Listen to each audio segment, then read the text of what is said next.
Gagan, and you're listening to the Voice of Insurance podcast, produced in association with Advantage Go, enabling enterprise-scale underwriting through a single pane of glass. Today's guest is from insurtech royalty.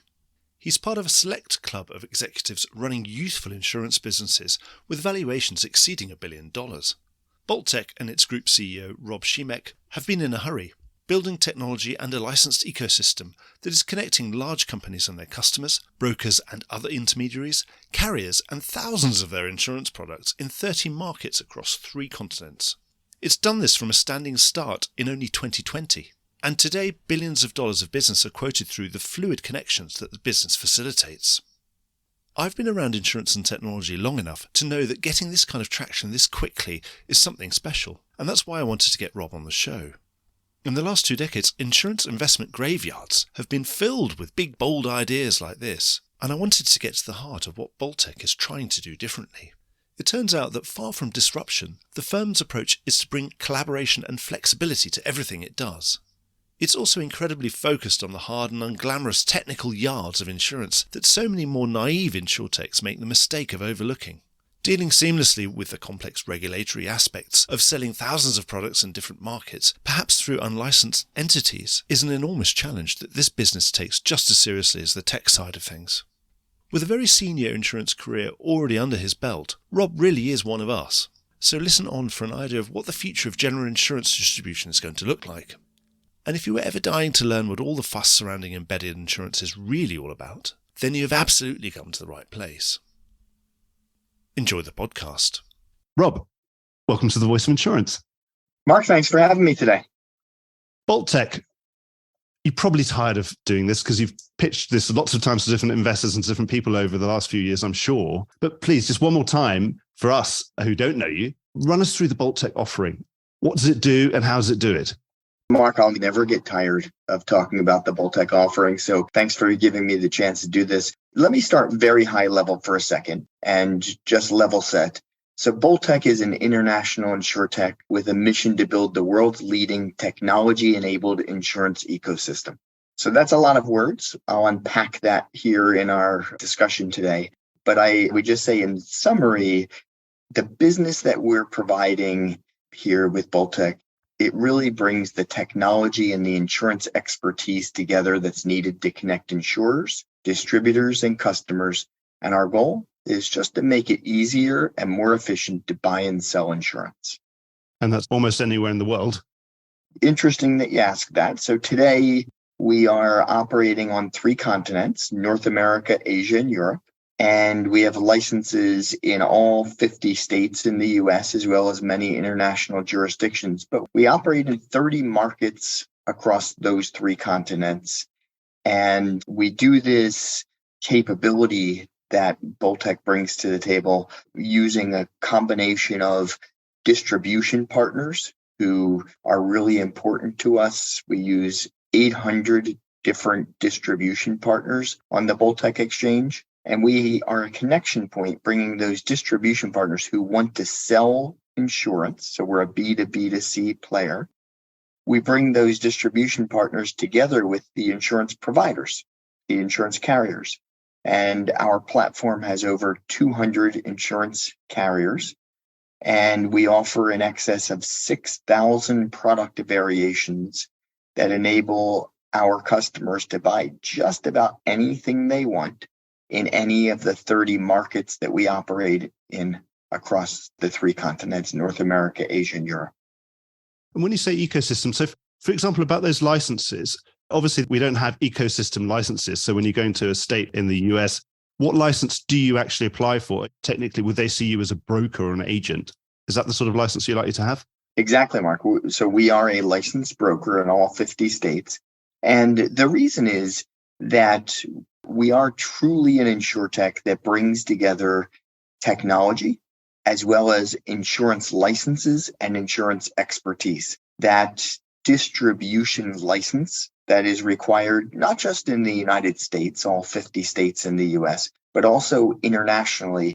It requires us to be a licensed seller of insurance. So it's not just a matter of having technology and being great with the tech space. but we also have to be great with insurance and understand the laws, the regulations, and the individual markets that we operate in as an insurance distributor.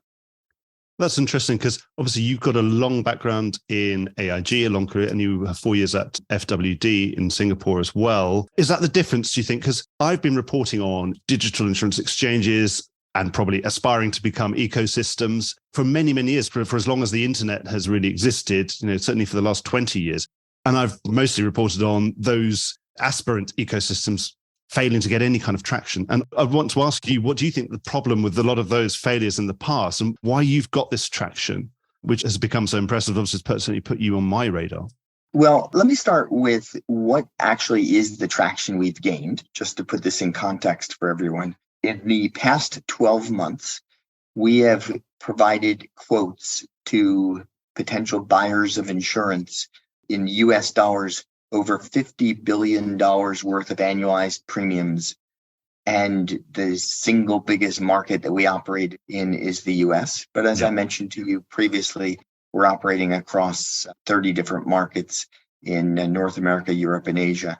I think that over time have seen that many insurtechs put a lot of emphasis on technology capabilities, but not enough focus on insurance expertise. So I'm the first to admit to you, I'm a bit of an insurance geek, and I had a wonderful 12-year stint at AIG, which is a great learning ground. And I learned a lot of things that I wanted to replicate, but I also learned a lot of things that I thought should be done differently. And what has made this exchange so successful is that great combination of technology capabilities and insurance expertise. So we focus on being experts in both of those areas, technology and insurance. And I think that that's been the overall recipe for success. Now, I would say that one of the other considerations that is really important if you want to be an insurance exchange that operates in more than just one market is you really have to actually do something like I've done, which is clearly from this accent from the US. I'm from the wonderful state of Pennsylvania. Go Philadelphia Eagles.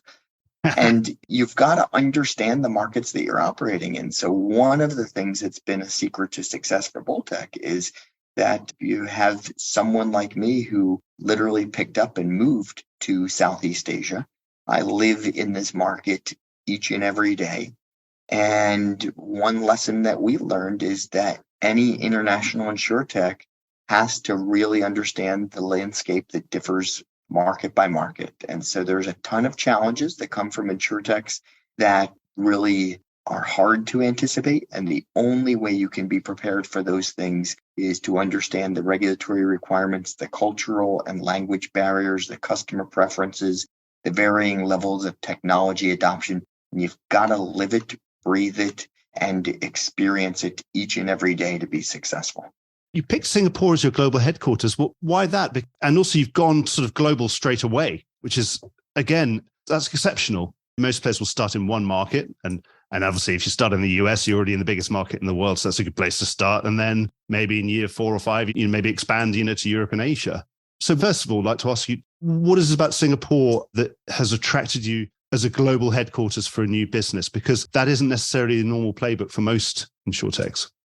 The first thing I'd say, Mark, is that we did have great success in the US marketplace. And we have some awesome distribution partners in the US. We have many great insurance carrier partners in the US. And that helped us to learn a lot of lessons and to get a lot of traction. But there was no question that the opportunity here was bigger than the US, that it was not limited to the 50 states of the US. But we loved the idea of bringing this to the Asian marketplace. And so for many people, they have the same view that I do, which is Singapore with a really robust economy, with an efficient infrastructure, with ease of access to the rest of the Southeast Asian region, and the whole talent pool that's out here makes it just an absolutely excellent base. And we are big believers that the Southeast Asian marketplace is going to experience outsized growth in this space over time. And so all of the lessons and all of the capabilities that we've developed in the US, we've also brought here to Southeast Asia. I live in Singapore on a day-to-day basis, as well as a number of the key members of my leadership team, where we've lived from the very beginning of the conception of what is Bolttech, which was officially launched in early 2020. And so we just believed that you want to be in the place that's going to experience outsized growth. You do want to have some home base that's created real lessons that can be leveraged, which we have from the US. But we've also had the great support of the Singapore government. I was going to ask about that regulator. I've been in insurance events in New York, and at the drinks afterwards, networking with people, I meet someone who's actually from the Monetary Authority of Singapore, and I say, well, what are you doing here? And they say, well, my job is actually to recruit new people and get them to come over to Singapore, which is crazy. When you think as a UK citizen or a US citizen, you'd never see that from our regulators, would you? I'll always be kind to the regulators in all of the countries, recognizing their important role. With that said, I will be biased here and say that the Singaporean regulatory regime is really very much cutting edge. They're very much focused on the future of where the ball is going than where the ball has been historically. They love to focus on innovation. They love to focus on the insurtech space, and they've made it very welcoming for us. So we have had continued investment into Bolttech from the investment arm of Singapore's Economic Development Board, which is one of our key strategic investors. We've also been able to successfully, with the help of the regulators, acquire and rebrand a Singapore-based insurance intermediary, a broker, Aviva Insurance here in Singapore. And that is now part of the Bolttech group. And so we kind of look at this as sort of the perfect location. It's got a great economy, a great infrastructure. It's really a great place to get to the rest of the Southeast Asian marketplace. And quite frankly, the investment that we've received from the EDBI here in Singapore has made it very compelling for us to continue to invest in this as our regional headquarters. And quite frankly, it's our global headquarters, and we're quite proud of that. The last thing on big picture, how many staff have you got now? We have about 1,500 staff members. That's amazing. That's in 2 years. It is. Now, the 1,500 are really a compilation of digital and technology specialists, and that's maybe about a third of the people. We have about 500 distribution people who help our distribution partners understand how to really sell insurance and sell insurance in the most compliant way, the way that matches up with the regulatory requirements in whatever country that we are. And then we have 500 people that it takes to run a company that operates across 3 continents and 30 different jurisdictions. Let's get into some of the details. So you're sitting in the middle of the insurance world, connecting hundreds of carriers with hundreds of brokers, and of course, actual companies that have consumer relationships via that B2B to C idea. What's your revenue model, for example? How do you make your dime? Time for an ad break. We'll get back to the podcast after this very brief message. So much has changed in the last few years, not least in Bolton Associates' world of recruiting actuaries in insurance. There is more and more need for actuaries and cap modelers. Demand is outstripping supply. But this is not the first time we've seen this. Bolton Associates has operated in this market for over 20 years. We know what attracts candidates to roles and what matters in this hybrid working world. We're having conversations with firms all needing actuaries, be they syndicates, MGAs, brokers. They need pricing actuaries, heads of capital, reserving specialists. Plus the larger players looking at restructures are asking us to find group roles, such as CRO, chief actuary, and some CFOs. The actuarial skill set really does now reach all levels of the board.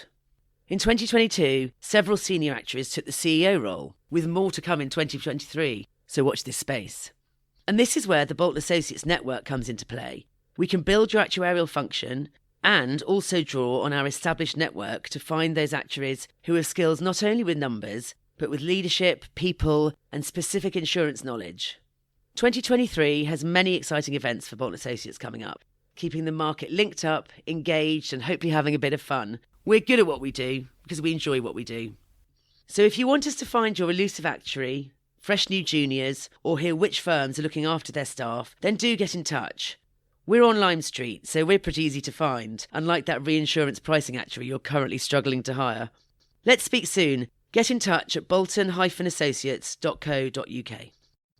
We have a very flexible revenue model. So we've built great technology. By the way, our technology headquarters is really in 3 hubs around the world: Tel Aviv, Kuala Lumpur, and then also in Portugal.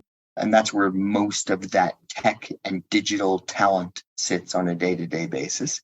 But we are very happy to offer our technology as the first capability and to provide that as a SaaS solution. What's really great is that we try to help people and business partners who generally are just any kind of business that wants to sell insurance, whether they're insurers or brokers or agents or non-insurance businesses.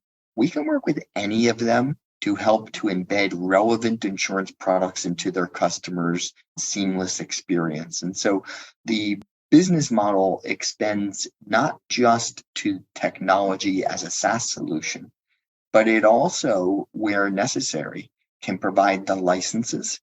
If our distribution partner is not an experienced seller of insurance and they're not a licensed seller, we are. And so we bring the licenses, which is one element of how the business model can work, or we can bring the technology, or we can bring the licenses and the technology. And then many times our business partners just don't have the expertise or the infrastructure, whether it's call center or whether it's people who actually understand the products sufficiently. And so we bring that back office capability to the marketplace too. And so when you think about it, we can either provide just tech and license, or tech and license and back office capability, or any combination thereof. As a result of that, it doesn't really matter to us where a potential distribution partner is in their life cycle. They might be at the very early stages and need help with everything, or they might be really sophisticated and licensed and just need better tech. Doesn't matter to us, but it enables us to work with customers and work with business partners regardless of who they are and regardless of where they are in the life cycle, and drop off with them. Quite frankly, isn't it cool? It's almost like being with a consulting firm that's happy to work itself out of the job. If one of our partners decides that they want to go get the licenses themselves, we'll support them with that. We'll help them with that. And until they're ready, we'll provide that. They're still going to be a customer of your software as a service, by the way, but it sort of unabbreviates SaaS is software as a service. Most of our listeners, I'm sure, will be aware of that. But I suppose you're happy helping to develop them. And of course, presumably they've got to that stage. They must be successfully selling quite a lot of insurance and thought, let's do it ourselves. But then they'll probably still be a customer on the software as a service side anyway, right? Everything you said is exactly right, Mark. And what ends up happening is everybody starts to realize that the best way to succeed here is not to view things as you have to do it all yourself. But when I went to graduate school in the US, we used to have a phrase. We said it was, you've got to cooperate to graduate. And I feel that way even about business. Together, we'll be stronger if we just enable one another, or we partner with one another, or we create an ecosystem. But when everybody feels like they need to do it all by themselves, that is a much bigger pill to swallow than people think. You've got to invest all the technology, the time, the intellectual capacity to think those things through. Why don't you start with someone who actually already does it? And if you really get excited about pieces of it, do the pieces that excite you and let that partner enable you by doing the pieces that you don't want to do. The way you describe yourself as an ecosystem, it doesn't sound very threatening. It sounds a place where everyone can live and thrive and grow together, I suppose, rather than sometimes a platform sounds like it's a bit like it's either my platform or nothing. I was going to ask you about brokers. Over my career, the biggest killer of platforms or aspirant ecosystems has always been when the brokers decide that they see it as a bit of a threat. And obviously you are licensed as an intermediary. How have you managed to overcome that? Because, you were alluding to that at the end of the last question. How do you get that key distribution partner to be really comfortable that you are not in any way after their business and you just want to help everybody grow together? It's a great question. And I will say to you, Mark, that one of the biggest challenges that we face is this initial hesitation that comes I can see the from, folded arms of the broker saying, you're going to come and kill me. You're going to come and eat all my customers. You're going to ingest all my data. You're going to do all this stuff. How do you get over all that? I'll summarize it for you this way. The very first thing that's just clear is there's a growing interest in tapping into insurance ecosystems. You see it and you hear it everywhere. And you do especially, Mark, because you follow the space. Yeah, so the absolutely. responses that we're seeing from potential partners are more positive than anything, because people are recognizing that they want to find partners who maybe can help them accelerate their process. You made a comment a moment ago that I really loved, and it was really around us enabling others. I agree with you completely. We don't characterize ourselves as a disruptor. We characterize ourselves as an enabler, and we can help everyone, including a broker, to just do some of the things that they're unable to do today at the pace and with the capability that they want to be able to do. And we recognize that over time, they might want to create some of that ability themselves. Super. When they do, we'll reduce the level of involvement that we have. So generally, when we talk about a broker or anyone, there can definitely be some hesitation at first. Sometimes they want to just be the first ones to deploy the new business model in their industry, or they just don't even have experience in how to do this in the first place. And so they're just hesitant for doing anything that's just not business as usual. And so I think the overwhelming factor that drives people to work with us is the need to consider the speed of execution and the change management processes that companies need to do this all by themselves. A lot of partners see that opportunity, but they have a do-it-yourself mindset where they think they can or they have to build everything themselves. And that's what's really tough. But I will tell you, sometimes people say, who's your biggest competitor? Our biggest competitor is probably the do-it-yourself mindset that many folks have. And it's very logical that they have it. But if you want to move faster and you want to do it in a more tried and true, already tested way, this is efficient. Yes. I mean, your tech stack must be very impressive, because I can imagine when you were first describing thousands and thousands of products in different territories, it would probably bring out anybody in the old AIG a rash, to say, what? How many products? You can't do that. So presumably that's been the core of your tech, is to make that incredibly efficient and scalable. Has that been the core of your tech investment there? It has. We think at the center of everything we do, it has to be the ability to create a flywheel where there's great demand and there's great supply. And demand fuels the need for additional supply. The supply fuels the growing demand that's out there. And this thing sort of becomes a self-fulfilling prophecy, or a flywheel that once it gets going is hard to stop. And so our priority has been to make sure that we can build the most robust, self-sustaining, growing flywheel as possible. And so we've prioritized how many products can we offer, how many carriers can we get onto the platform, and how can we make this as simple and easy for a distribution partner to plug into as possible. So our technology is driven by APIs, make it very simple for our distribution partners and our insurance carrier partners to connect into us. And how does that work? Is there a sort of auction in some sense to get that best price, best execution for that customer at the end? That C, the C in your B2B2C, that consumer. Are you able to sort of guarantee that execution, or is it much more about distributing the right product? Do you make that choice yourself, or is it ultimately down to the consumer? In the end, it's down to the consumer, but I have to say that it starts clearly with the distribution partner, because we've created a platform where, let's say we have 200 insurance carrier partners on the platform, but a distribution partner is not always going to want to offer 200 different choices. You don't want to confuse the customer. You want to give choice, but you don't want to create confusion. And so what we try to do is we enable the distribution partner to make a choice of which insurance carriers they want to be able to offer. And that's very realistic, because the truth is not every distribution partner believes that every carrier was created equal. And sometimes they believe that a carrier has better claims capability or better front end capability or better back end capability or better customer service than another. And so that's always going to be in the eye of the beholder. And in this case, the distribution partner probably makes the first decision.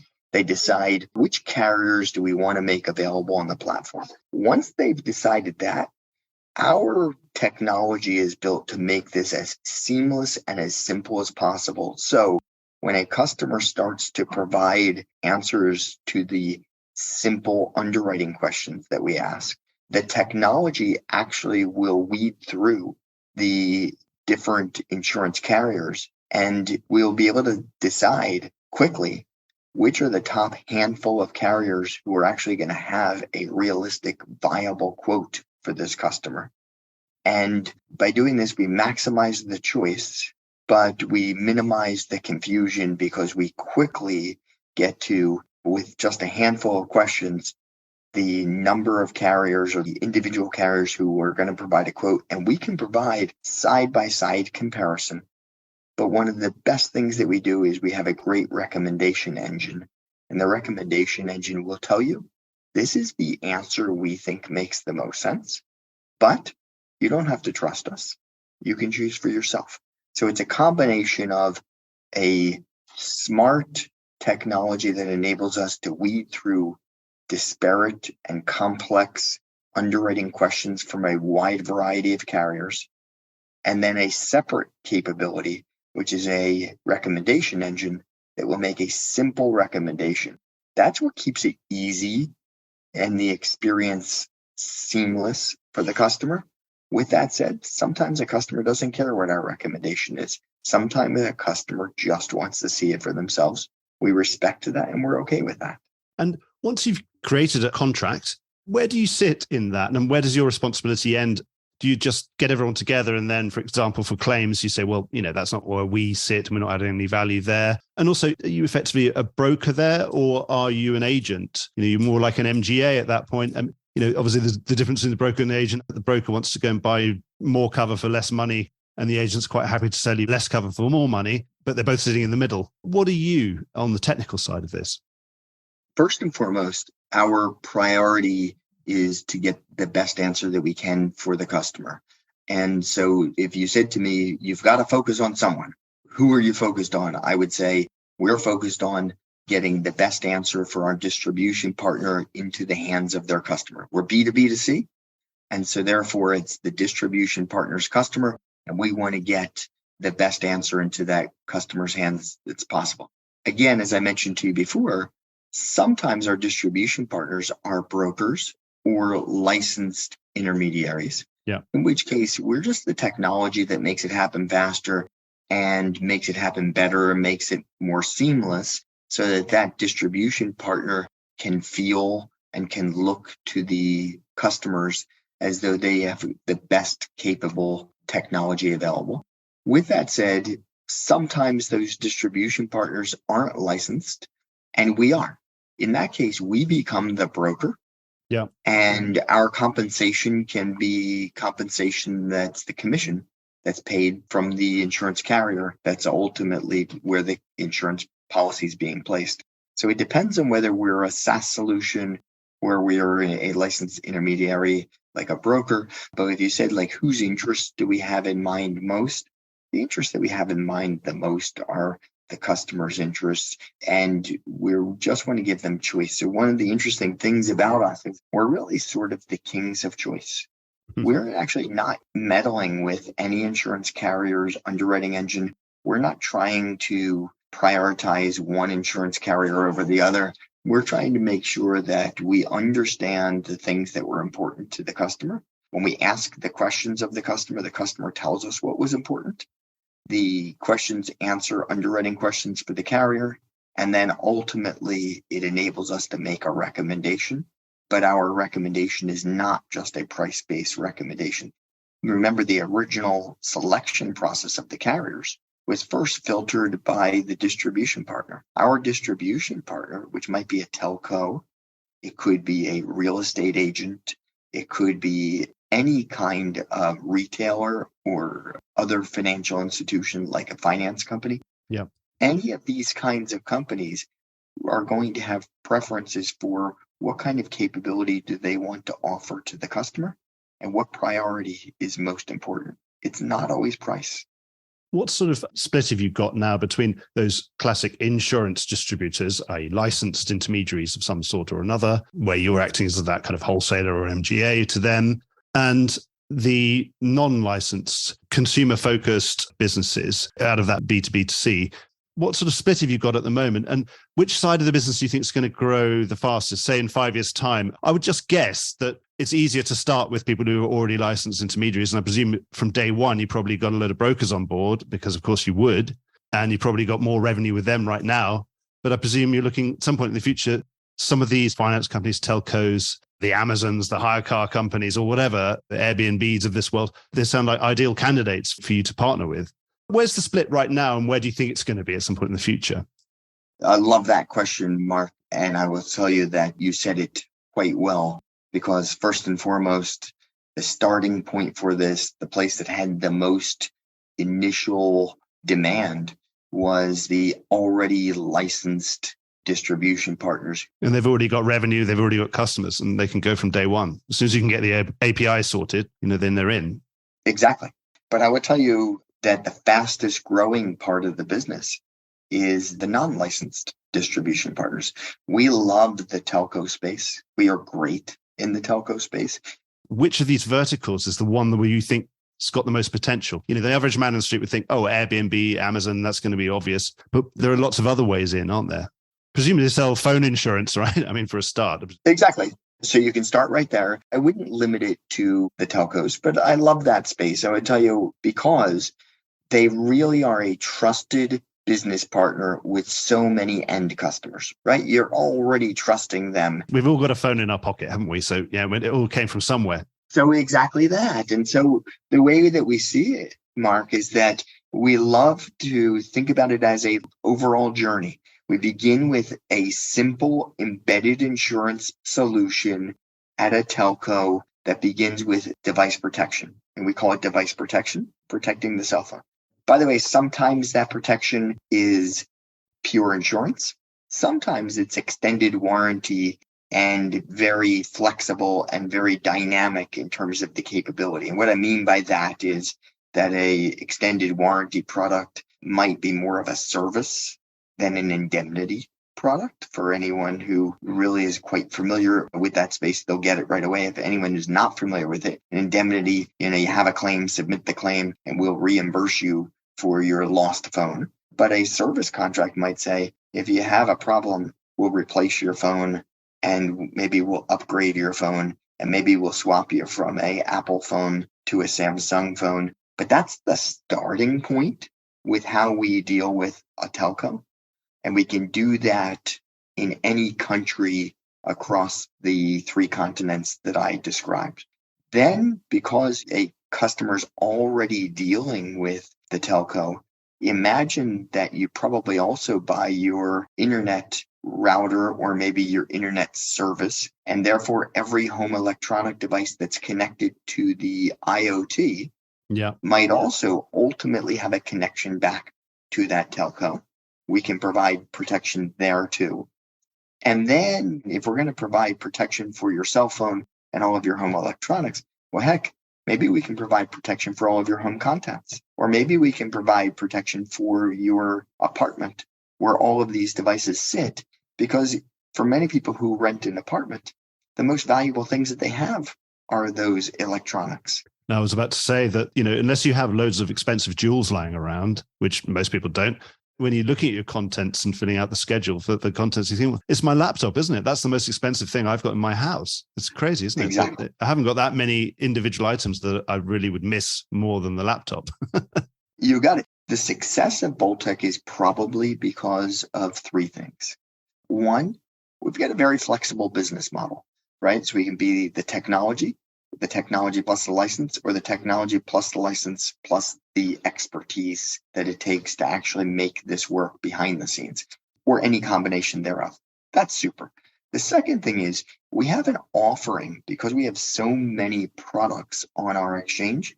We have an offering that can help a distribution partner work through a very logical life cycle with the customer, beginning maybe at, let's use the cell phone again as the example, beginning at protection for that device in the form of pure insurance or in the form of an extended warranty.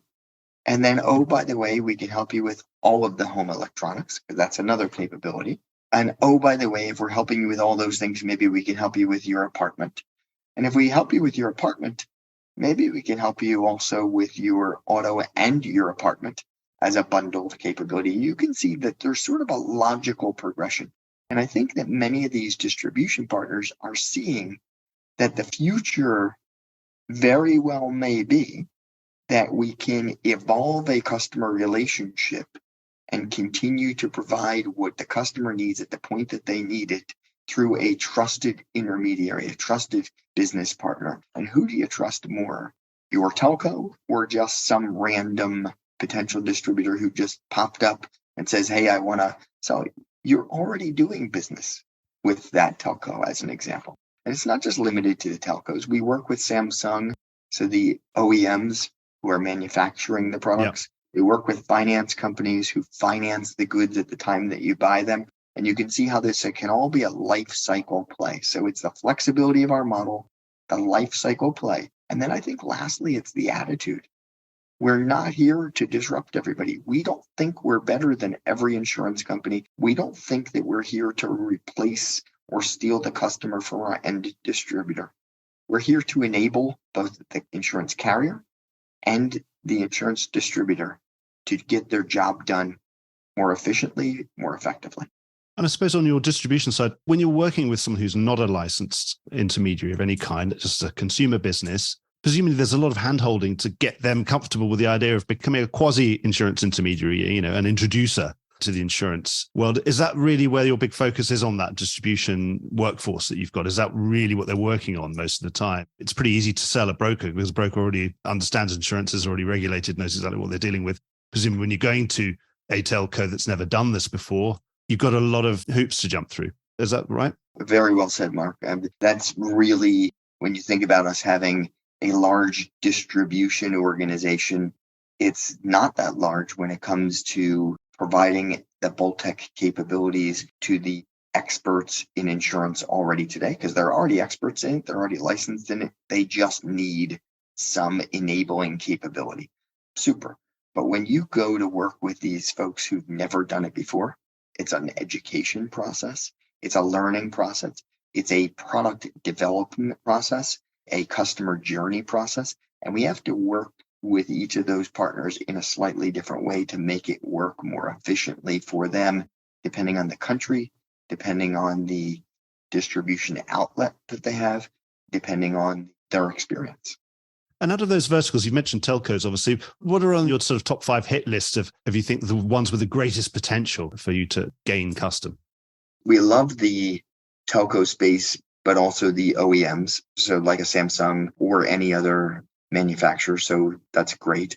Another great example is we love the sharing economy, or maybe the new world economy. So think about places where the world and the use of previously well-established businesses are evolving. So think about Uber and Grab, and now people are using their car to get them to a different location. That requires a different form of insurance.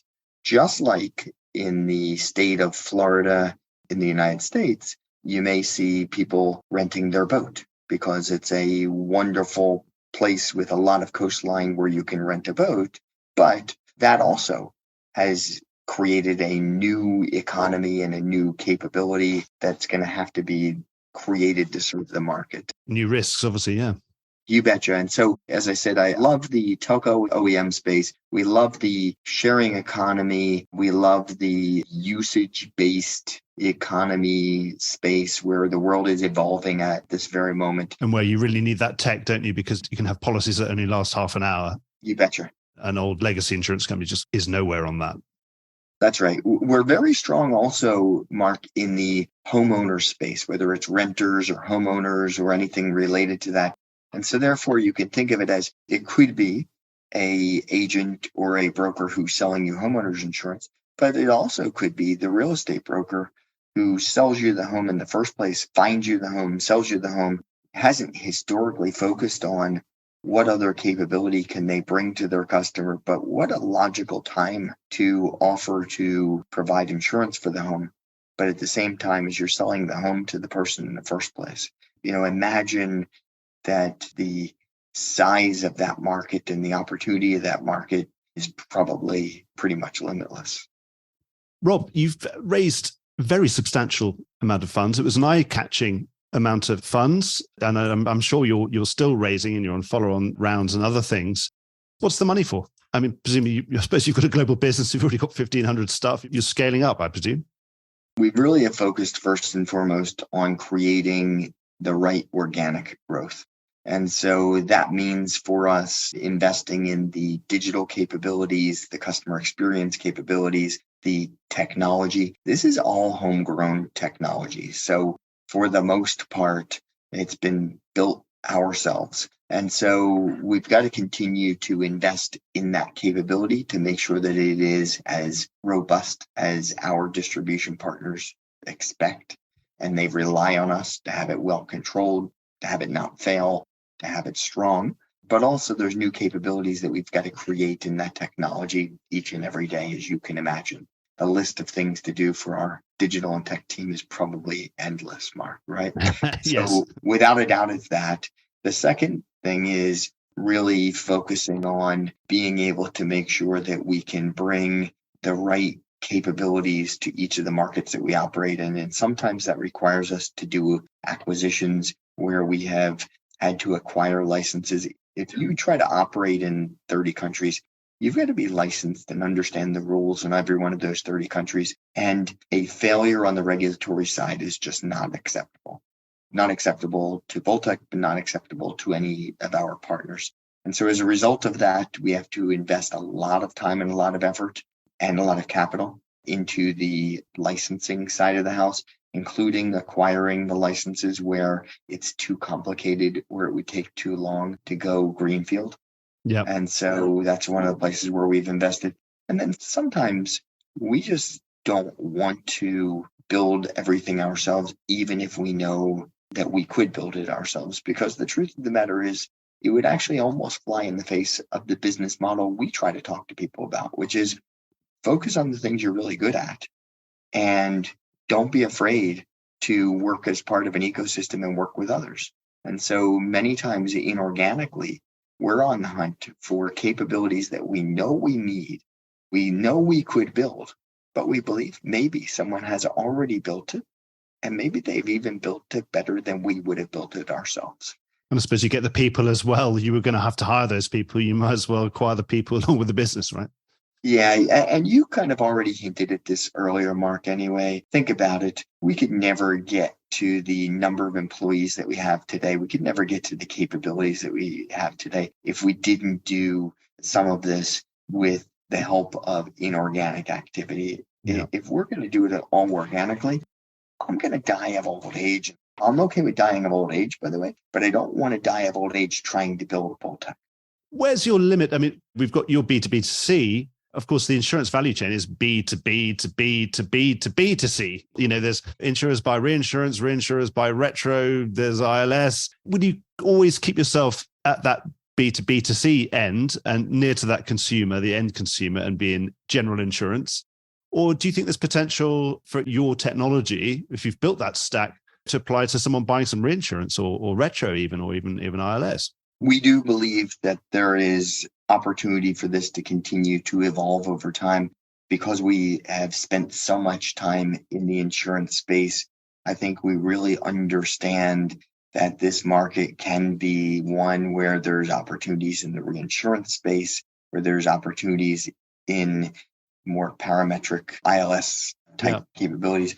But we don't try to pretend that we've got all of that solved today. As a matter of fact, there's others out there in the marketplace who maybe have solved elements of this pretty well. And our view is that's fine. We'll work with them and not feel as though we have to, again, create all of this by ourselves. So you can get them to plug in and then they can be the B to B to B to C.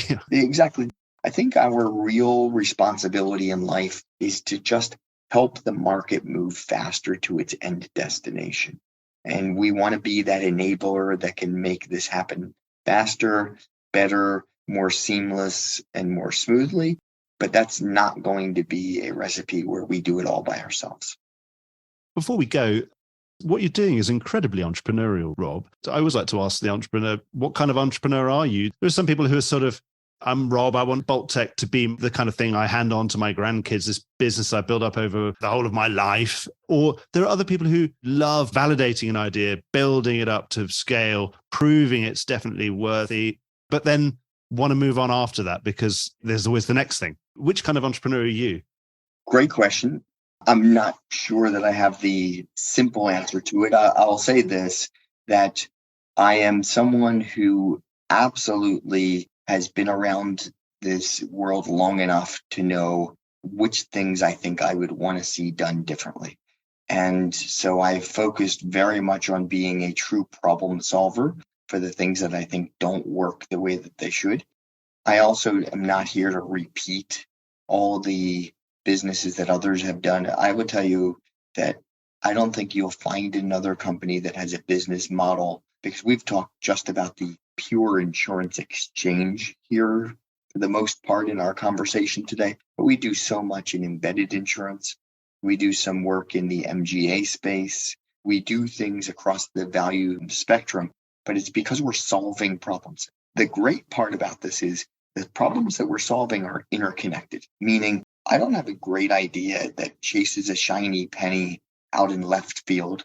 And then next thing you know, I'm chasing a different shiny object back in right field. Instead, these things are very connected. We know what we're trying to do. We know that we're trying to actually create a Bolttech that is not this crazy glom of unrelated capabilities, but it's one basic business model that can begin with no choice, simple embedded insurance, help customers evolve to a complete choice model and be anywhere in between choice and no choice, meaning traditional embedded insurance versus a true marketplace or a true exchange.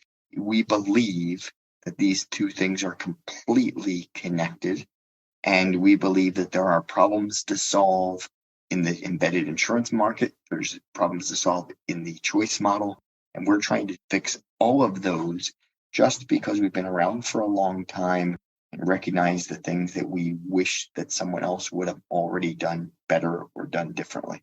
So that's the way I think about what it is. I also probably don't have an aspiration to do this until I'm 100 years old. And so it is my aspiration to build it, to put a great team in place that can run with this and take it to the next level, because it's almost like having a president. President should have a term limit, because at some point in time, my ideas and my contribution here will reach its optimal point, and then it would be best for Bolttech if someone took it to the next place. And so you have some idea in your mind that there is an exit at some point, but it's some way off, I presume. Yes, I think I would never want an investor to be scared off by that, because the truth of the matter is, it's not like I'm trying to get out of here. It's just that I recognize that they'll be better served if the next set of ideas comes up through the organization. Yeah.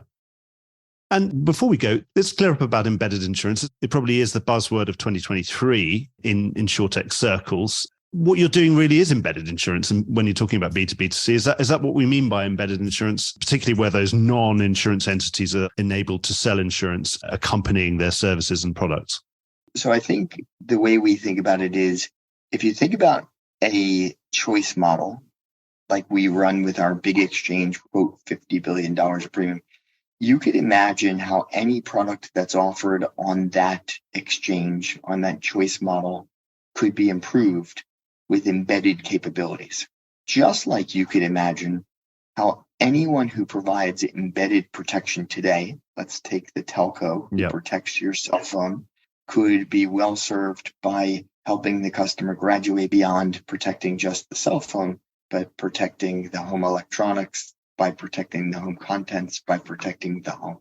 And so our view on all of this is that these two models converge, and these two models have a logical connection point where we are happy to go from a marketplace to embedded, or from an embedded to a marketplace. And it's one of the things that I think is most different about Bolttech.